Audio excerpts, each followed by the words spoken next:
Number system, that means संख्या पद्धति। तो इस टॉपिक पे मैंने पहले भी वीडियो बनाया है जब मैं 8th क्लास की स्कॉलरशिप एग्जामिनेशन की तैयारी कर रहा था। और अब जब मैं पॉलिटेक्निक एंट्रेंस एग्जामिनेशन की आप लोगों को तैयारी करा रहा हूँ, तो एक बार फिर ये टॉपिक मैंने लिया। तो बेसिक्स तो सेम है, लेकिन थोड़ा सा स्टैंडर्ड में फर्क आ जाएगा। उस टाइम 8th क्लास के अकॉर्डिंगली मैंने इसमें डिटेल्स लिए थे और उसके हिसाब से ही मैंने उसकी तैयारी कराई। आज मैं 10th 11th के हिसाब से इसमें डिटेल्स लूंगा और इसकी आप लोगों की तैयारी कराऊंगा। सबसे पहले तो बेसिक्स की बात कर लेते हैं जो कि कॉमन है, जैसे कि नेचुरल नंबर। तो नेचुरल नंबर्स जो हैं, जो आज से नहीं सदियों पहले से इंट्रोड्यूस किए गए, तो इसमें सबसे पहले इंसान को जब जरूरत पड़ी चीजों को गिनने की, जो उसकी प्रॉपर्टी हुआ करती थी, इंसान सबसे पहले उसको काउंट करता है, उसे गिनता है कि मेरे पास कितने रुपए हैं, कितनी खाने की चीजें हैं, कितनी इस्तेमाल की चीजें हैं। तो वहां नेचुरल नंबर्स की शुरुआत हुई और इंसान ने कुछ सिंबल्स उसके लिए मुकर्रर किए थे।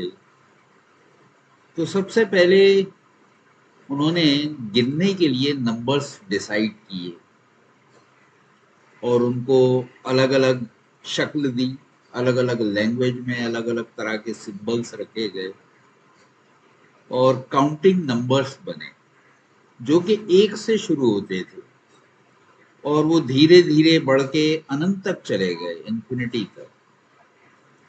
लेकिन जब आगे फिर जरूरत पड़ी तो महसूस हुआ कि अगर आपके पास दो कोई चीजें हैं और आपने दोनों किसी को दे दी, तब आपके पास क्या बचा। तो नेचुरल नंबर्स में जीरो शामिल नहीं था। तब पता चला कि अगर सारा कुछ दे दिया तो हमारे पास कुछ नहीं बचा। उस कुछ नहीं के लिए क्या सिंबल रखना चाहिए, उसे जीरो कहा गया।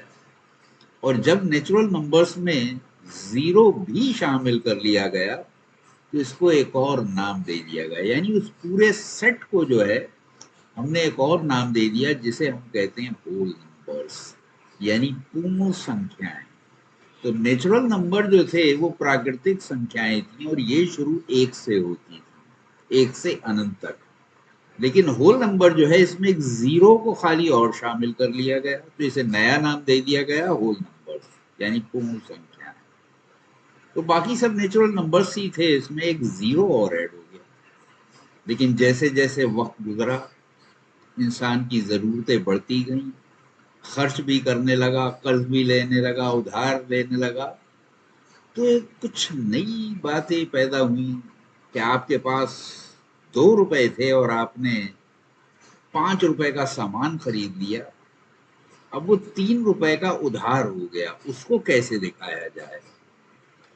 तो उसके लिए ये पता चला कि हम देनदार हो गए, उस देनदारी के लिए क्या दिखाया जाए, तो उसके लिए निगेटिव वैल्यूज क्रिएट हुई। तो लोगों को पता चला कि जरूरी नहीं है कि आपके पास कुछ है तभी आप उसको सोचें, हिसाब लगाएं। अगर नहीं है या आपने उधार ले लिया है, उसका भी हिसाब लगाना होगा। तो वो उधारी जो है, उसके लिए निगेटिव नंबर्स इन्वेंट हुए, तो उन्हें हम इंटीजर्स कहते हैं। तो इंटीजर्स 3 तरह के होते हैं। तो इंटीजर्स यानी पूर्णांक, तो ये 3 तरह के होते हैं, नेगेटिव, पॉजिटिव और जीरो। जब आप किसी के देनदार हैं तो वो नेगेटिव वैल्यू होती है, जब आपके पास कुछ है तो पॉजिटिव वैल्यू है, जब आपके पास कुछ नहीं है तो जीरो। ये 3 चीजें हैं इंटीजर्स में, नेगेटिव, पॉजिटिव और जीरो। अब जैसे जैसे जरूरत पड़ी और हमने और एनालिसिस किया तो पता चला कुछ नंबर ऐसे थे जो 2 से विभाजित हो जाते थे, जिनके जोड़े बनाए जा सकते थे। देसी भाषा में कहते हैं जोड़े बनाए जा सकते हैं। तो लोग जोड़ों में पहले चीजें जमा किया करते थे, वो जोड़ों में जो नंबर जमा हुआ करते थे उन्हें इवन नंबर दे दिया गया, यानी वो नंबर्स जो 2 से विभाजित हो सकें उसे इवन नंबर कहा गया, और जो विभाजित 2 से नहीं हो सकते, हिंदी में उसे सम संख्याएं कहते थे, और जो नहीं हो सके उसे ऑड नंबर कहते हैं, यानी जो 2 से विभाजित नहीं हो सकते, जिनके जोड़े नहीं बनाए जा सकते, ऐसी संख्याओं को हिंदी में विषम संख्याएं कहते हैं। तो इसके बाद सवाल यह आया, आपके पास एक तरबूज था, 4 खाने वाले थे, तो इस तरबूज को कैसे आपस में बांटा जाए? तो वहां पे उसके टुकड़े करना पड़े, 4 टुकड़े किए, उस हर टुकड़े को क्या कहा जाए, ये सवाल पैदा हुआ। तो ऐसे उन टुकड़ों को रेशनल नंबर कहा गया, कि आपने एक के 4 टुकड़े कर दिए तो रेशनल नंबर कहलाए, यानी परिमेय संख्या। तो अगर आपने उसके 3 हिस्से किए तो वो हर एक हिस्सा 1/3 हो गया, अगर आपने 4 टुकड़े किए तो हर एक हिस्सा 1/4 हो गया। जिस तरह से टुकड़ों की जरूरत पड़ी तो वो टुकड़े जो हैं रेशनल नंबर कहलाते हैं। ये बेसिकली किसी भी 2 पूर्ण संख्याओं के बीच में हो सकते हैं, नेगेटिव भी हो सकते हैं, पॉजिटिव भी हो सकते हैं, लेकिन ये हमेशा 2 किसी भी नंबर्स के बीच में हो। जो पूर्ण संख्याएं हैं यानी इंटीजर्स हैं, उनके बीच में जो कोई भी नंबर हैं उन्हें हम परिमेय संख्याएं कहलाते हैं। बाद में चल के इसकी एक नई डेफिनेशन पैदा हुई कि ऐसे नंबर जो कि P/Q की फॉर्म में अरेंज किए जा सकते हैं, any number which can be express in the form of P/Q where Q should not be 0, यानी ऐसे नंबर जिनको भिन्न में रखा जा सके, भिन्न की तरह रखा जा सके, यानी P/Q में दर्शाया जा सके, जैसे 2/3, 3/4, 1/4, तो ऐसे नंबर जो हैं रेशनल नंबर कहलाए, परिमेय संख्या, यानी टुकड़ों वाले नंबर्स। देसी भाषा में किसी चीज के टुकड़े कर दिए आपने तो वो रेशनल नंबर कहलाते। तो जनरलाइज करने के बाद चूंकि जरूरी नहीं है कि एक चीज के आपने टुकड़े किए, एक से ज्यादा थे उसके भी आप टुकड़े कर सकते हैं। तो वो मान लीजिए 1 और 2 के बीच में कोई संख्या थी, उसके आपने टुकड़े कर दिए। आपके पास ₹1.25 था और आपको 5 लोगों में बांटना है, तो क्या हुआ, 5 चवन्नी आप बांटेंगे, तो वो चवन्नी जो है वो क्या है, रेशनल नंबर। और 5 चवन्नी मिलके जो बन रहे हैं 5/4, वो भी एक रेशनल नंबर है। तो इस तरह से रेशनल नंबर यानी परिमेय संख्याओं का इन्वेंशन हुआ।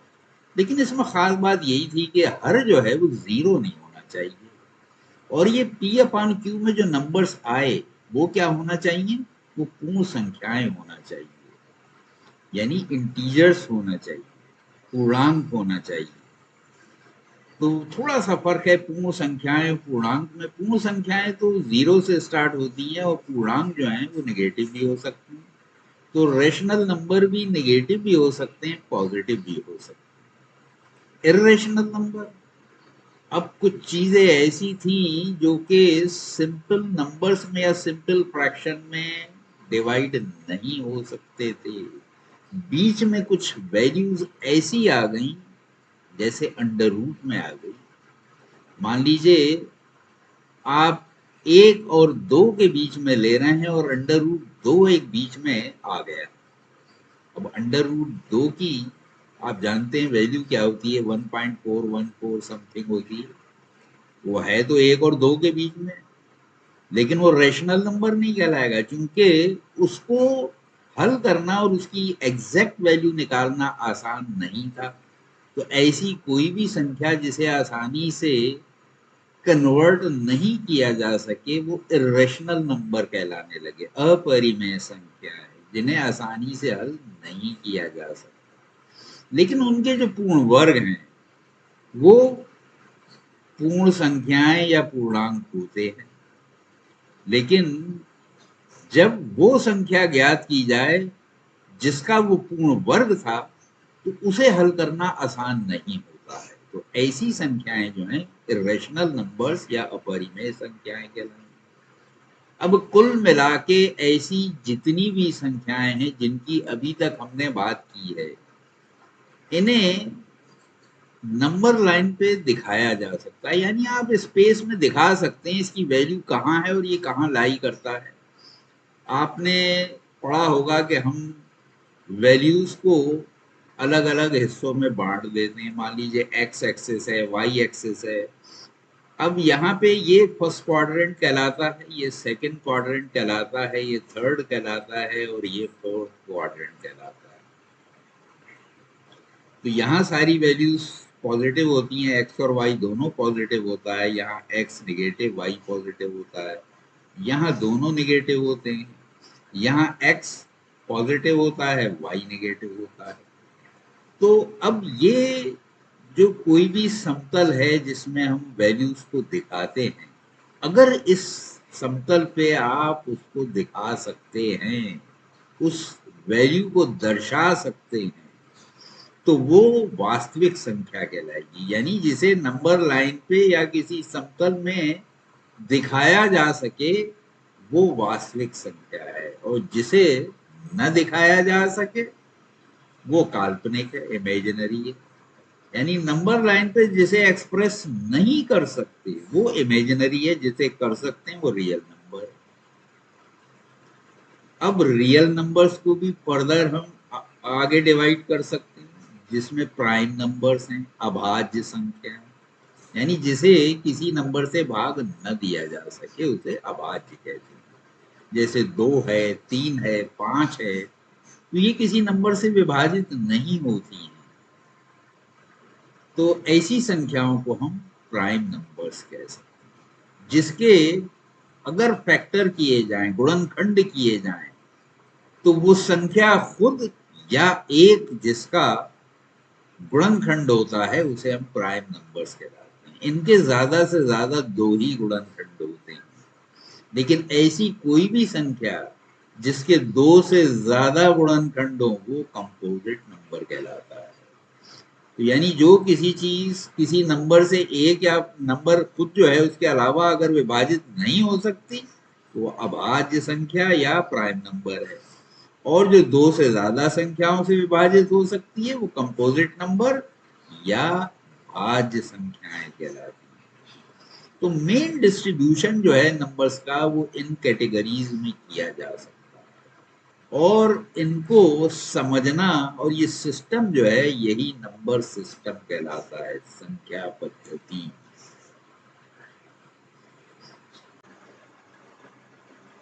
फैक्ट्स रिलेटेड टू नंबर्स, तो अंकों से संबंधित तथ्य, तो ये बड़ा इंपॉर्टेंट है। कुछ बेसिक फैक्ट्स हैं, अगर आपके दिमाग में हैं तो आपके कैलकुलेशन बड़े आसान हो जाते हैं। बेसिक बातें हैं, बिल्कुल एकदम छोटे क्लास। जैसे कि आपने नंबर्स पढ़े होंगे, 13 है, 17 है, 15 है। अब इनमें देखिए यूनिट प्लेस पे यानी इकाई पर अगर विषम संख्या है तो ये 2 से विभाजित नहीं होगा, 2 से विभाजित नहीं होगा। और अगर इकाई पे 2, 4, 6 इस तरह का कोई नंबर है तो ये 2 से विभाजित होगा। तो ये बेसिक्स हैं बिल्कुल। तो शुरू से हम चलेंगे। इसके बाद अगर इकाई पे 0 है या 5 है या मान लीजिए 0 है, तो ये 5 से जरूर विभाजित होगा। तो ये विभाजन के कुछ बेसिक फैक्ट्स। इसी तरह अगर अंकों का योग मान लीजिए हम लेते हैं 12, तो 12 में 2 और 1 कितने होते हैं? 3 होते हैं। 1, 5 योग 3 से कटने वाला, 5 और 1 6 होता है, तो 6 जो है ये 3 से विभाजित होगा, 3 भी 3 से विभाजित होगा। 24 ले लीजिए, कितना हो गया, 6 हो गया, 6 3 से विभाजित होगा। तो ये सारे नंबर 3 से विभाजित होंगे। जैसे 999 है, अब इनकी संख्या जो है कितनी हो जाएगी, 9 18 27। तो अगर ये 9 से विभाजित होने वाले हैं तो ये 9 से भी विभाजित होगा। देखिए 9 1 9, 0, फिर 9 तारा, 9 1 9, इस तरह से ये 9 से विभाजित हो रहा है। तो यानी अंकों का योग अगर 9 से विभाज्य होने वाला है तो पूरा नंबर भी 9 से विभाजित होगा। इसकी और एग्जांपल मैं ले लेता हूं, जैसे 9 की टेबल तो आपने पढ़ी होगी, 72 है, तो 72 में देखिए 7 + 2 9 होते हैं। 36 है, 36 में 3 + 6 9 होता है, तो ये सब 9 से विभाजित होंगे।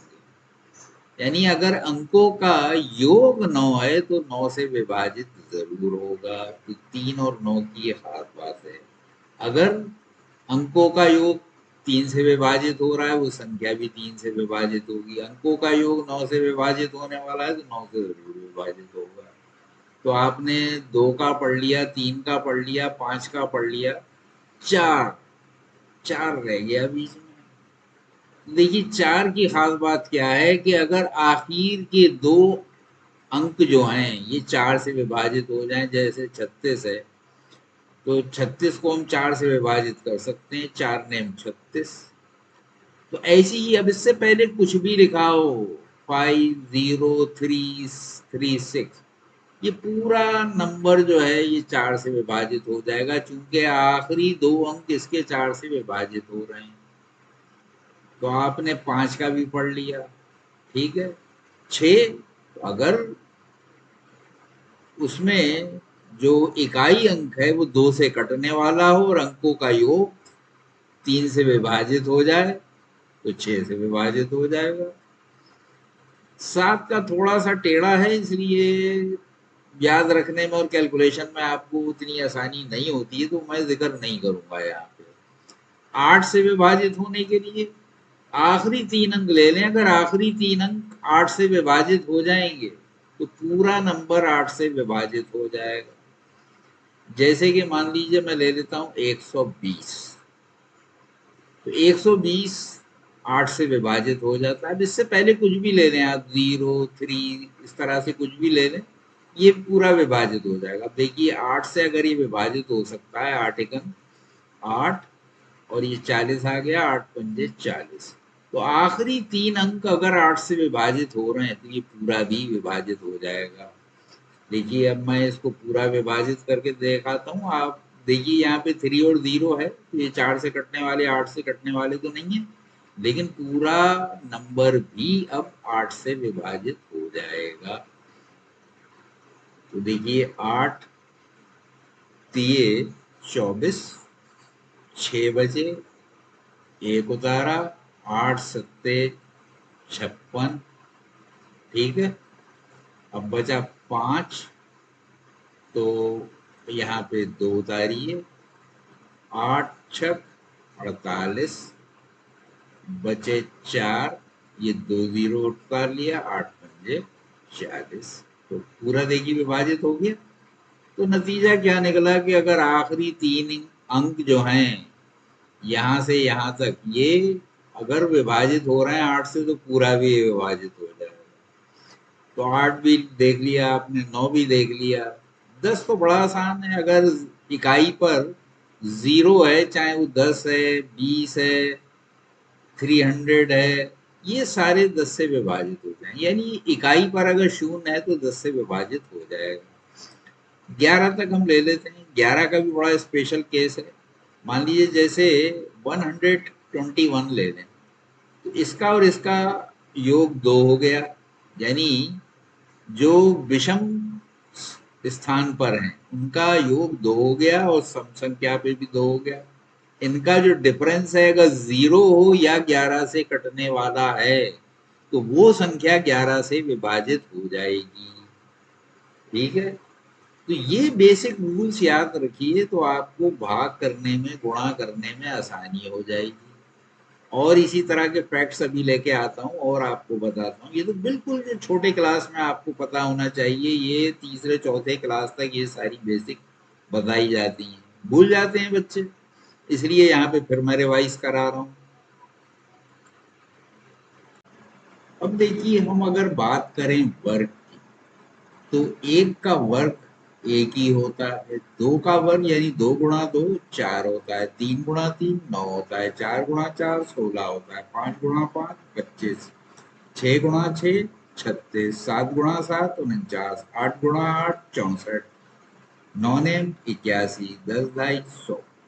अब इसमें देखेंगे यूनिट प्लेस पे कौन कौन से नंबर हैं, तो यानी पता हमें ये चला कि न तो इसमें 2 आया, देखिए यूनिट प्लेस पे 2 कहीं नहीं आया, न इसमें कहीं 3 आया, न इसमें कहीं 7 आया, और न कहीं 8 आया। तो ये नंबर अगर यूनिट प्लेस पे हैं तो वो संख्या पूर्ण वर्ग नहीं हो सकती।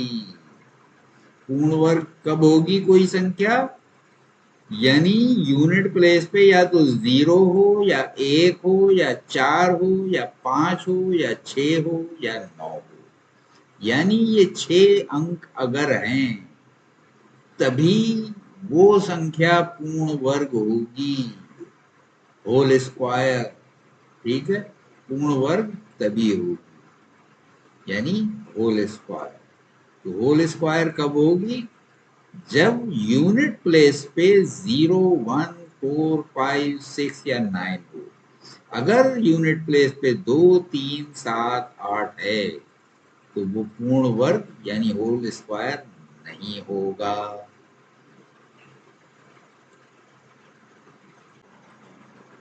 तो यहां देखिए एक और सच, अभी तक हमने बात की थी स्क्वायर की, अब हम बात करेंगे क्यूब की। तो 1 का क्यूब 1 होता है, 2 का क्यूब 8 होता है, 2 दूनी 4 दूनी 8, 3 तिया 9 तिया 27, 3 का क्यूब 27 होता है, 4 का क्यूब 64 होता है। तो यहाँ पे एक खास पैटर्न आपको नजर आएगा, ये देखिए 1 है यानी अंकों का योग यहाँ 1, यहाँ 8, यहाँ 7 और 2 9, इसके बाद 6 और 4 10, और 1 और 0 1 होता है। तो अंकों का योग यानी 1 आ गया, यानी 1 से शुरू हुआ, फिर 8 9 अंकों का योग आया, फिर 1 आया। इसके बाद 5 का क्यूब 1 2 5, 5 और 2 7 और 1 8। इसके बाद 6 का क्यूब 216 216, यानी 2 और 1 3 और 6 9। और इसके बाद 7 क्यूब 343, 4 और 3 7 3 10, यानी 1। तो क्यूब जो है किसी भी संख्या का ले लें, उसमें अंकों का योग या तो 1 होगा या 8 होगा या 9 होगा। और यहाँ पे आप देखेंगे कि इकाई पर 1 है तो 1 आएगा, 2 है तो 8 आएगा, 3 है तो 9 आएगा। इसके बाद फिर 4 हो गया तो 4 का अंकों का योग 10 हो जाएगा। ठीक है, इसके बाद 5, यहाँ पे फिर अंकों का योग 8 हो गया, तो यानी 1 8 9 1 8 9 1 8 9, ये रिपीट होता चला जाएगा। ये पैटर्न जो है आपको कंटिन्यूअस मिलेगा। तो ये एक फैक्ट। तो इसी तरह अगर देखिए कोई भी अंक अगर 3 बार रिपीट होता है तो वो संख्या 3 से विभाजित हो जाएगी और 37 से विभाजित हो जाएगी, यानी उसके गुणनखंड 3 गुणा 37 हो जाएंगे।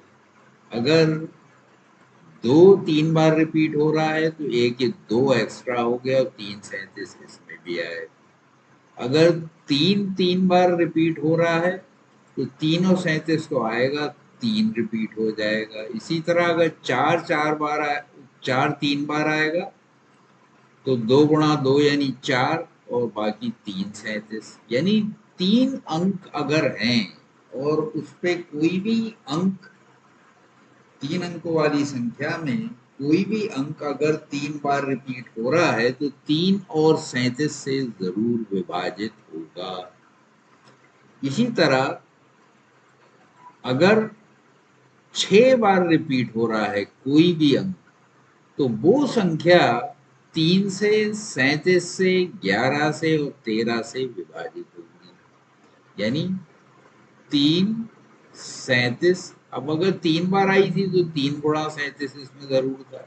6 बार रिपीट हो गया तो 3 और 37 के अलावा इसमें 11 और 13 भी इसके फैक्टर हो जाएंगे, गुणनखंड हो जाएंगे।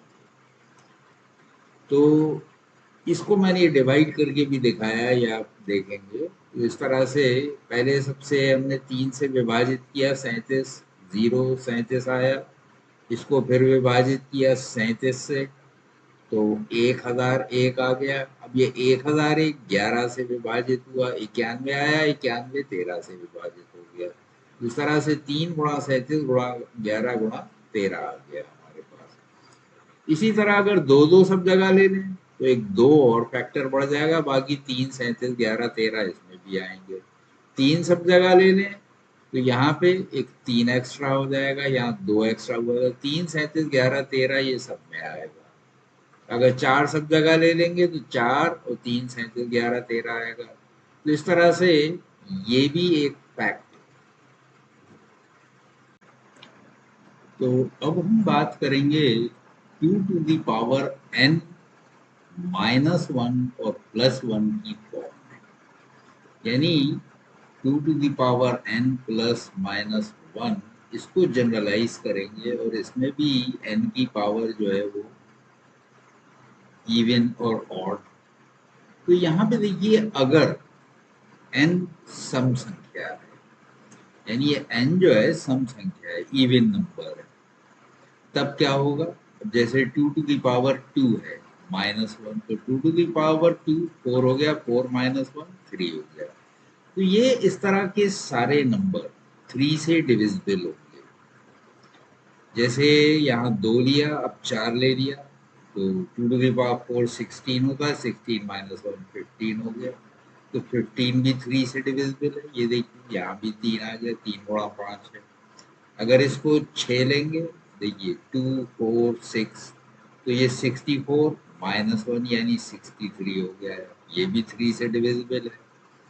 इसको 8 ले लेंगे तो ये 256 हो जाएगा और -1 करेंगे 255, ये भी 3 से डिविजिबल होगा। ये देखिए सब जगह ये 3 से डिविजिबल हो रहा है। 10 लेंगे तब भी ये 1023 आ जाएगा, ये भी 3 से डिविजिबल है, चूंकि 3 2 5 और 1 6। तो यही इसकी देखिए पहचान है। 3 से विभाजित होने वाली संख्याएं, अंकों का योग वहाँ 3 से विभाजित होने वाला होता है। जैसे 5 5 10 2 12, 6 3 9, 5 और 1 6। तो ये सब 3 से विभाजित होने वाले नंबर हैं। और अगर n विषम लेंगे और यहाँ पे प्लस कर देंगे तब भी ये 3 से विभाजित हो जाएंगे। ये देखिए, तो 2⁻³ अगर लेंगे तो 8 और 1 9 हो जाएगा, 9 भी 3 से विभाजित हो गया।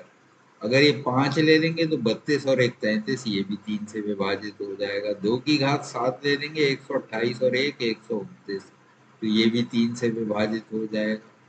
तो इस तरह से अगर विषम संख्या लेंगे तो यहाँ पे प्लस आ जाता है, और अगर सम संख्या लेंगे तो यहाँ पे माइनस लेंगे, तो ये 3 से हमेशा डिविजिबल होगा।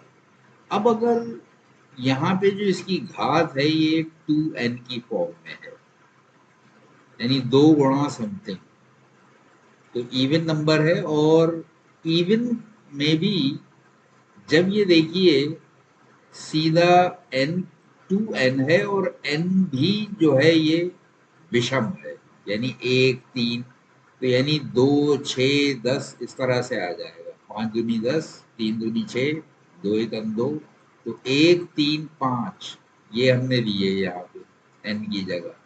तो ये क्या हुआ? 2 का स्क्वायर और 1 5 हो गया, यानी 5 से डिविजिबल है। और इसी तरह 2 की घात 6 जो है 64 और 1 65, ये भी 5 से विभाजित होगा। 2 की घात 10 लेंगे 1024 और 1 125, ये भी 5 से विभाजित होगा। इसी तरह अब जब n सम लेंगे तो यहाँ पे तो हमने विषम लिया था n को, और इसी तरह से अगर 2 की घात 2n लिया और यहाँ पे n सम लिया तो भी ये 5 से विभाजित होगा। जैसे यहाँ पे अगर हमने इसकी जगह 2 ले लिया तो 2 दूनी 4 हो जाएगा, तो 2 की घात 4 यानी 16, 16 में से 1 गए 15, ये 5 से विभाजित होगा। और 2, अब यहाँ पे इसकी जगह हमने 4 ले लिया तो ये 8 हो जाएगा, तो 2 की घात 8 256, 256 में से 1 गए 255 बचे, ये 5 से ये भी विभाजित होगा। तो इस तरह से हम इसको जर्नलाइज कर सकते हैं।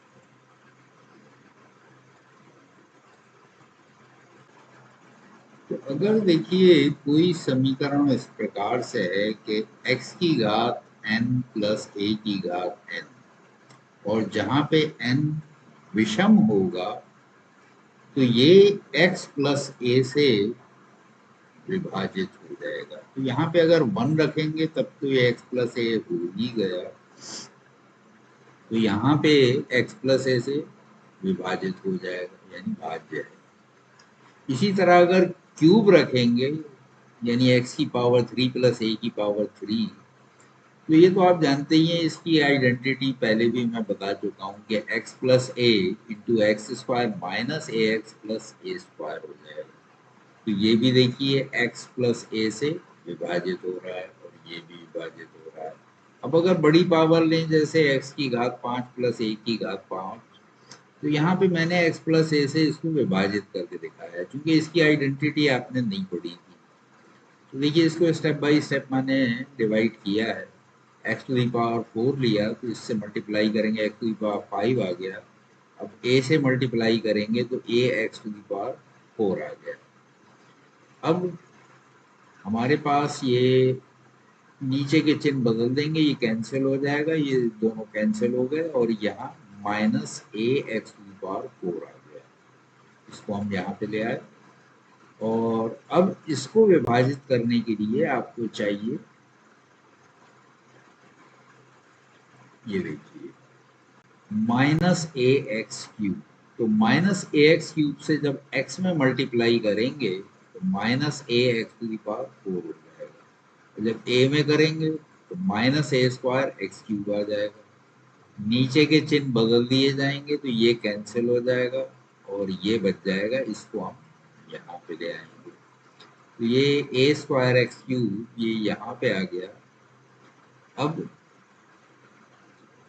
यहाँ पे देखिए ए स्क्वायर है और यहाँ एक्स क्यूब है, तो यहाँ एक्स था तो ए स्क्वायर एक्स स्क्वायर यहाँ ले लेंगे। ए स्क्वायर एक्स स्क्वायर से अब इसको जब एक्स को मल्टीप्लाई करेंगे तो ए स्क्वायर एक्स क्यूब आ गया, और इससे जब ए को करेंगे तो ए क्यूब एक्स स्क्वायर होगा। नीचे के चिन्ह बदल दिए, ये कैंसिल हो गया और ये माइनस का ए क्यूब एक्स स्क्वायर यहाँ आ गया। तो अब यहाँ ए क्यूब है तो x से जब मल्टीप्लाई करेंगे तो ए क्यूब x में x से मल्टीप्लाई करने पे ए क्यूब एक्स स्क्वायर आ जाए। तो इस तरह से यहाँ पे ए क्यूब एक्स स्क्वायर आ गया और इससे जब a को किया तो ए टू दी पावर 4 एक्स आ गया। तो इस तरह से ये दोनों कैंसिल हो गए नीचे का चिन्ह बदलने के बाद, और ये ए टू दी पावर 4 एक्स आ गया। अब यहाँ पे हम ए टू दी पावर 4 ले लेंगे, ए टू दी पावर 4 से इसको मल्टीप्लाई करेंगे, ए टू दी पावर 4 एक्स आ जाएगा, और जब ए से करेंगे तो ए टू दी पावर 5 आ जाएगा। अब नीचे के चिन्ह जब हम बदलेंगे तो ये देखिए माइनस ये कैंसिल हो गया। अब ये ए टू दी पावर 5 जो है ये ऊपर जो बच गया था ये हमने ये वाला लिया यहाँ पे जो आया।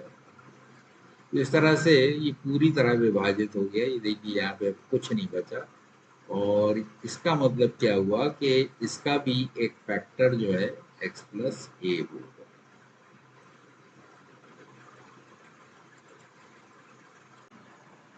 लेकिन यदि ये n जो है हम सम ले लें तब ये x प्लस ए से भाज्य नहीं होगा। इसलिए मैंने इसको सम यानी छोटी सी संख्या लेके देखिए, पहले 2 ले लिया तो एक्स स्क्वायर प्लस ए स्क्वायर जो है ये x प्लस ए से विभाजित नहीं होगा।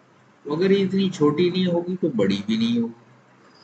तो अब देखिए x यहाँ पे हमने लिया तो x गुणा x एक्स स्क्वायर हो गया और a से गुणा किया ax हो गया। नीचे के चिन्ह बदले, ये तो कैंसिल हो गया।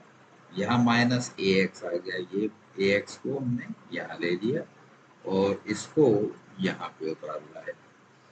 तो अब अगर माइनस a करेंगे ये माइनस ax हो जाएगा और ये माइनस a स्क्वायर हो जाएगा। अब नीचे के चिन्ह बदलेंगे तो ये तो कैंसिल हो जाएगा, ये माइनस प्लस हो गया, लेकिन यहाँ पे ये दोनों प्लस के हो गए और ये जोड़ के 2a स्क्वायर आ जाएगा। तो ये अर्थात ये पूरी तरह विभाज्य नहीं है। तो इसलिए x to the power n plus a to the power n जो है, अगर इसमें n की वैल्यू जो है ये 2 के मल्टीपल में होगी या सम संख्या होगी तो ये x प्लस a से विभाजित नहीं होगा।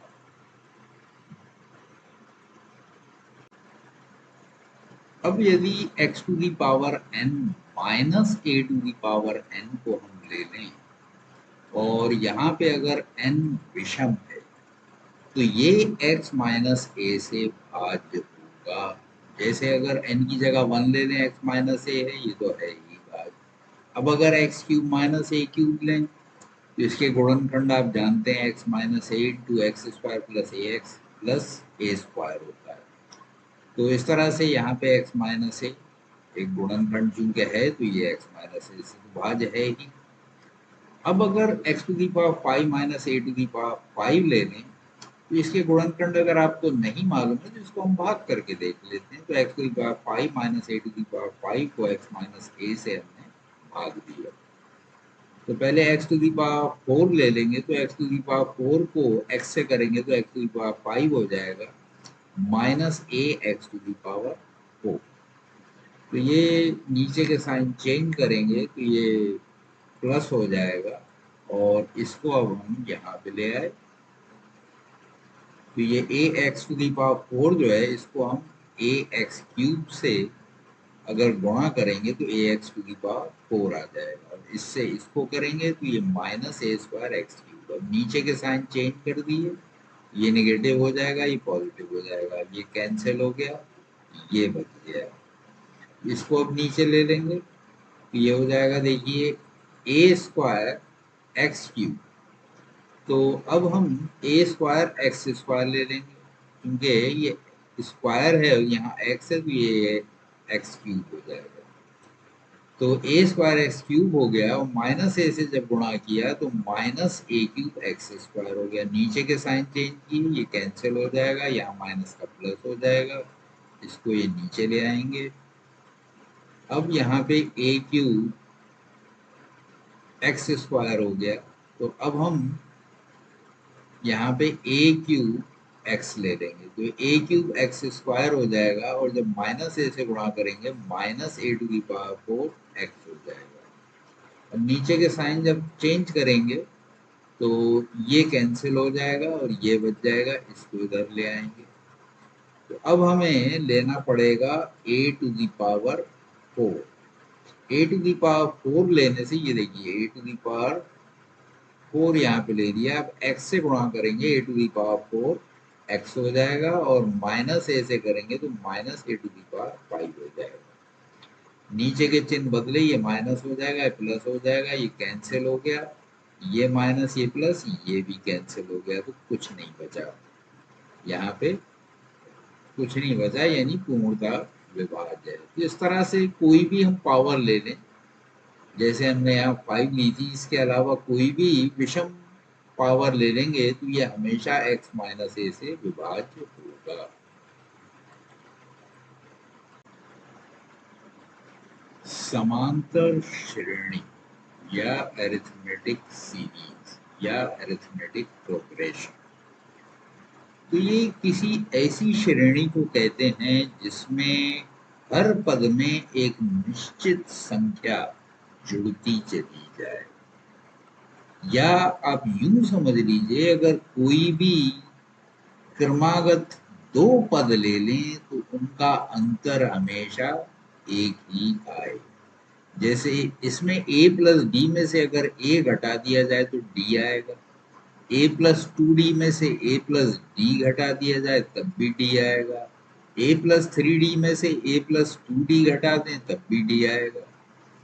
तो ये खास अंतर से ये बढ़ती चली जाती है और इस खास अंतर को हम सार्व अंतर कहते हैं, कॉमन डिफरेंस। इसीलिए इसे डी से हम लिखते हैं। तो कॉमन डिफरेंस है ये, सार्व अंतर। तो एक निश्चित अंतर के साथ ये बढ़ती चली जाती है।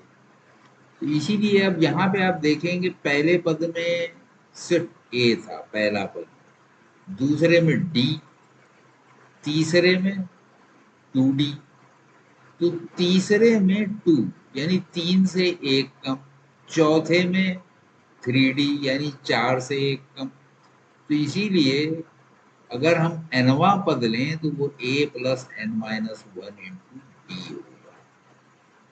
और Sn की अगर हम बात करें तो इन सबको अगर जोड़ दिया जाए यानी a plus D, a plus 2d और a plus n minus 1 into D तक ये अगर जोड़ दिया जाए तो देखिए a जो है यहाँ पे n बार रिपीट होगा और ये सारे पद जो हैं d, 2d यहाँ से लेके n माइनस 1 इंटू डी तक ये सारे पद आ जाएंगे। इस तरह से इसका जो योग है ये इस तरह से हम लिख सकते हैं कि S1 अगर खाली लिया जाएगा तो a होगा, S2 a प्लस d यानी 2a प्लस d और S3 a plus d a plus 2d, यहाँ पे 1 2 3 a हो गए और d 2 और 1 3 हो गए। इसी तरह S4 अगर ले लेंगे तो a plus d, a plus 2d, a plus 3d, a plus 3d तक ये आएगा। ये 4 पद हैं तो यहाँ पे अगर a जोड़ देंगे तो 4a हो जाएगा और यहाँ पे 6d आएगा। तो यहाँ 4 से 1 कम 3 और 3 दूना 6। तो अगर इसमें से 2 कॉमन ले लिया जाए तो क्या होगा, ये हो जाएगा 2a प्लस 3d और चौथा पद है तो इसको हम यूं लिख सकते हैं 2a plus 4 minus 1 into D. तो अब ये 2 जो है इसको हम लिख सकते हैं, 2 जो है ये चौथा पद का यानी n/2। ठीक है, तो इस तरह से इसका फार्मूला ये बन गया, ये देखिए इसका फार्मूला बन गया n/2। अब यहाँ पे देखिए ये 1 2 3 4 5 तो 5a प्लस 10d। तो इस तरह से 5 माइनस 1 करेंगे तो ये 4 हो जाएगा और 4 पंजे 20, 20 को 2 से भाग दिया 10 आ गया। और इसी तरह अगर 6 रखेंगे 6 माइनस 1 5 हो गया, 5 छक्के 30, 30/2 15, देखिए यहाँ 15। तो इसलिए ये जर्नलाइज हमने फिर इस तरह से कर दिया कि इसका फॉर्मूला जो है अगर ये पूरी सीरीज को जोड़ दिया जाए, श्रेणी को जोड़ दें तो आ जाएगा n/2 into 2a plus n minus 1 into D. तो ये इसका सम का फार्मूला है।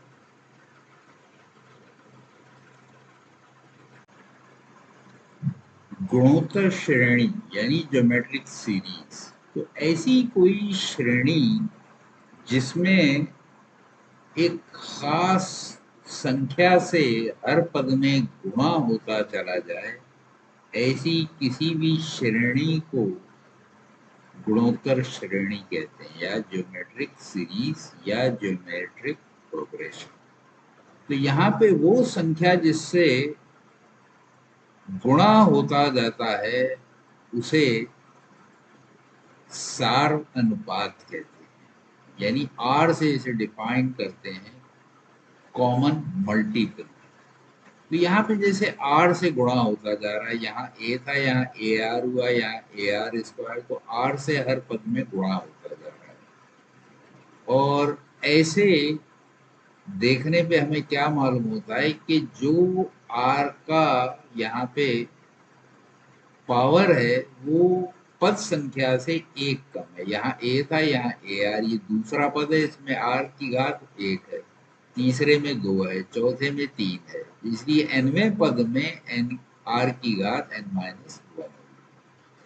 तो यानी टी एन जो है वो a r to the power n minus one हो जाएगा। और अगर एस एन निकालना है तो इन सब पदों को जोड़ दीजिए, लेकिन ऐसे जोड़ के खास फार्मूला बनाना आसान नहीं है, तो थोड़ा सा हमने यहाँ ट्रिक अपनाई है। आर से एस एन को गुणा किया और इन पदों को एक स्थान खिसका के लिख दिया। तो आर से गुणा करने पे ए से ए में गुणा करेंगे तो ए आर हो जाएगा, ए आर में करेंगे ए आर स्क्वायर हो जाएगा, a r to the power n minus one में किया तो a r to the power n हो जाएगा।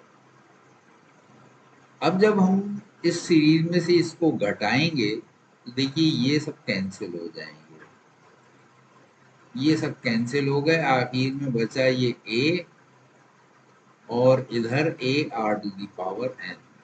तो s n one minus r is equal to a minus a r to the power n. इसमें a common लिया जा सकता है तो one minus r to the power n आ जाएगा, और ये वन माइनस आर जो था इससे दोनों तरफ विभाजित कर दिया, तो s n is equal to a into one minus r to the power n upon one minus r आ गया।